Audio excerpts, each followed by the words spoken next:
In a big, colorful toy box, where brave action figures and sleepy teddy bears lived side by side, a new hero was waiting.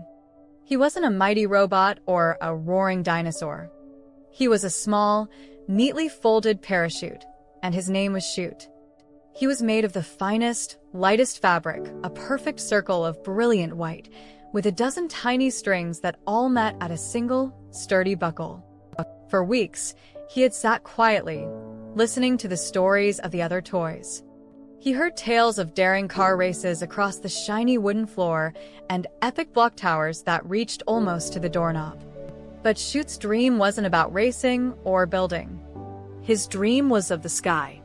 His whole purpose, the reason he was made, was for one single, important job: a safe delivery. One bright morning, a hand reached into the toy box. It wasn't looking for a race car or a building block. It was looking for him. Chute felt a thrill as he was gently lifted out. And then he met his partner. It was a little toy soldier, brave and green from the tip of his helmet to the bottom of his boots. The soldier was clipped securely into Chute's buckle. Chute could feel the small, important weight. This was it. This was his first mission. The little green soldier couldn't talk, of course, but Chute felt his purpose. Together, they were a team. And their mission was the most important mission in the whole, wide playroom. They were to be launched into the air, and Chute had to guide them down to a very specific, very special, targeted landing zone. The hand that held them lifted them higher and higher. The world of the playroom floor spread out below them like a giant map full of wonders and dangers. Chute's fabric tingled with excitement and a tiny bit of a nervous flutter. He had been made for this moment. He was ready to be the best parachute a toy soldier could ever hope for. With a gentle toss, they were airborne. Whoosh! For a moment, Chute was just a bundle of fabric falling through the air. But then, the air rushed underneath him, and with a soft, satisfying thump, he opened up. He was no longer a small, folded thing. He was a big, beautiful, billowing dome. He was flying. He caught the gentle currents of air in the room, and their fall slowed to a graceful, lazy drift. It was the most wonderful feeling in the world. He was a cloud. He was a floating mushroom cap. He was a perfect, billowing sail in the sky of the bedroom. Below him, his little green soldier hung safely, beginning the long journey down. Chute felt a great sense of pride. The mission had begun. And so Chute went drifting on, a billowing sail in the sky. The world below was vast and amazing. From up here, the legs of the big wooden bed looked like giant, brown tree trunks. A collection of colorful building blocks looked like a tiny, magical city. But Chute knew he couldn't get distracted by all the wonderful sights. He had a targeted mission. He had to find the correct landing zone. The first thing he saw was a huge, huge patch of the most wonderful color. It was green. It stretched from the leg of the bed all the way to the door. It was a soft, fuzzy green, like a field of fresh spring grass. Down on the green field, he could see other toy soldiers, just like his partner. They were set up in little formations, as if they were waiting for them to land. The green was the exact same color as a soldier. It was a safe-looking green, a friendly green. For a moment, Chute felt a pull. Maybe this was it. Maybe this was where they were supposed to go. It made sense, didn't it? A green soldier should land on the green field with his green friends. He let himself drift a little closer. The fuzzy green rug looked so soft, like the perfect place for a gentle landing. He could almost feel the soft fibers tickling his fabric.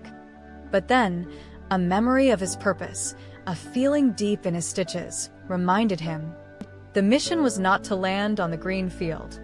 The green field was just a part of the journey. The targeted landing zone was a different color. It was hard to pull away. The green looked so inviting.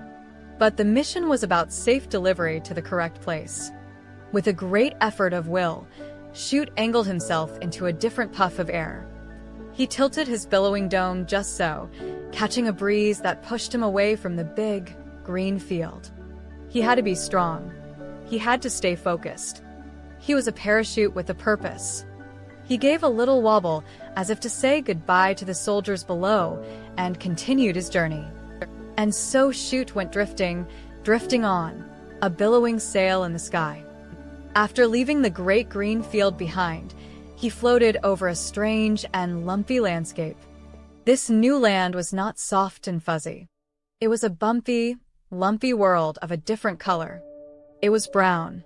There were big, round brown mountains and smaller, lumpy brown hills. They were covered in a soft-looking fur, but they cast big, dark shadows on the floor below. Chute realized he was floating over a collection of teddy bears and other stuffed animals that had been left in a long, winding line.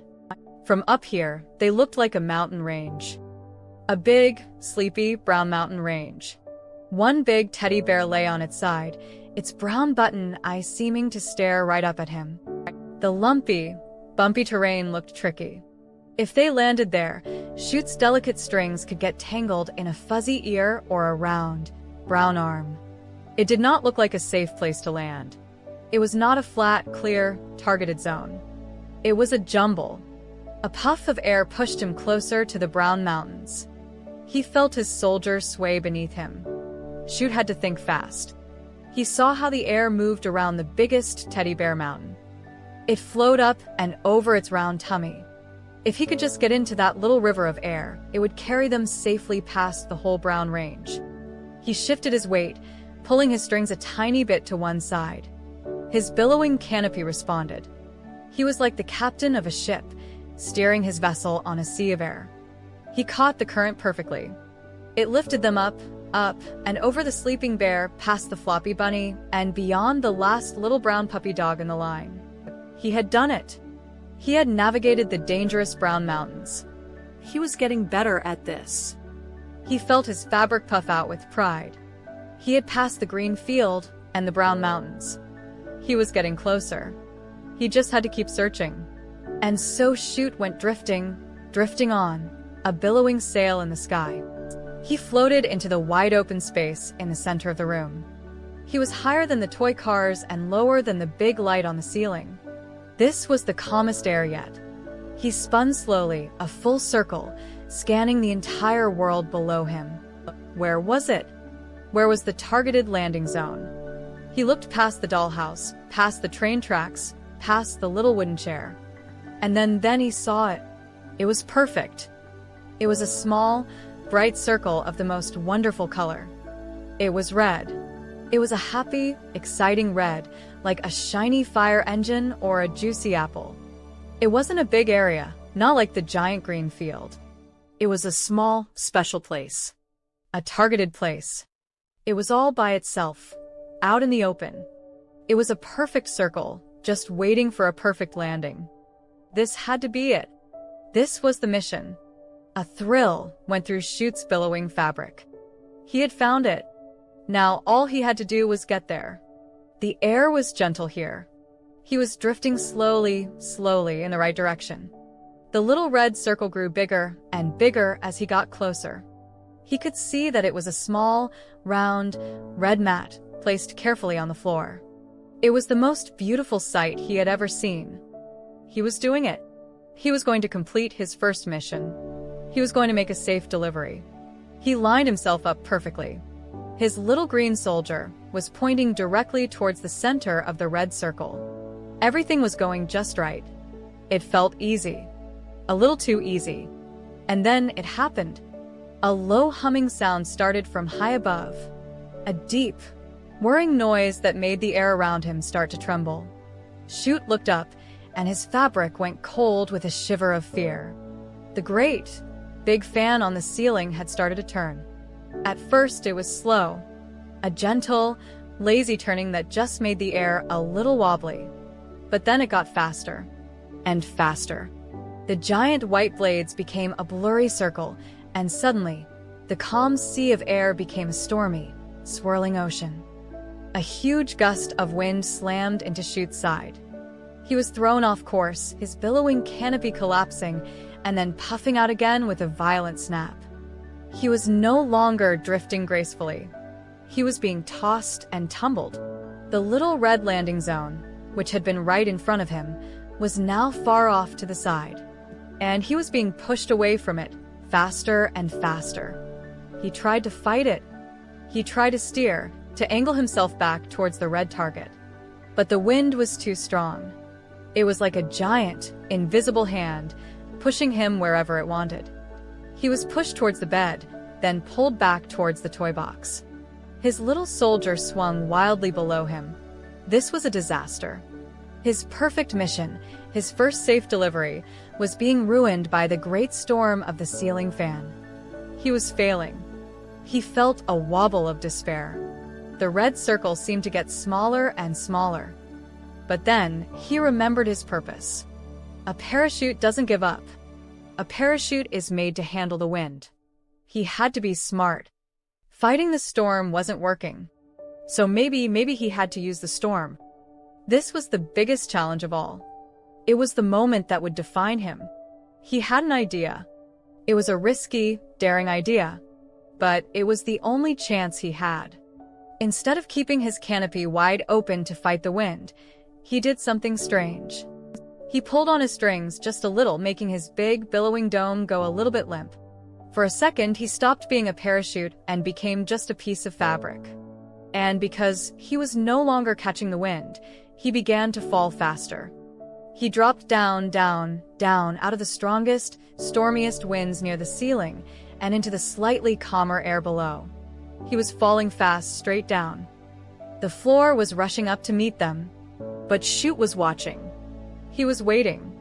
Just as they passed below the main force of the wind, and just before they hit the floor, he released his strings. Thump! His canopy billowed out again, full and round and beautiful. He caught the air just in time, slowing their fall to a gentle drift once more. And now, down here, the wind from the fan was different. It wasn't pushing him away from the target. It was blowing in a gentle circle. And that circle was blowing right towards the little red mat. He had done it. It was a brilliant, targeted trick. He rode the gentle, circular breeze like a champion surfer riding a wave. The red landing zone rushed towards them. He was perfectly lined up. He held his breath. With the softest, gentlest little thump, the toy soldier's boots touched down. He landed perfectly, right in the very center of the red circle. Chute's billowing fabric then settled around him like a soft, white blanket. He was down. He was safe. The mission was complete. A feeling of pure joy filled every stitch of Chute's fabric. He had done it. He had faced the storm and won. He had used his wits and his courage. He had stayed focused on his targeted goal. He had made a safe delivery. He was a true hero. He lay there for a long moment, resting on the soft red mat, his brave green soldier standing proudly in the middle of his fabric. From the other side of the room, it almost seemed as if the other toys, the soldiers on the green field and the animals in the brown mountains, were saluting him. He looked around the room from his new spot on the floor. There were so many other places to see. Over in the corner, he saw a big, bright blue toy box, shimmering like a deep ocean. What incredible missions might be waiting inside there? Perhaps that is a story for another day. Moral: true success comes from staying focused on your goal and using your cleverness to overcome challenges, ensuring you can deliver on your promises safely.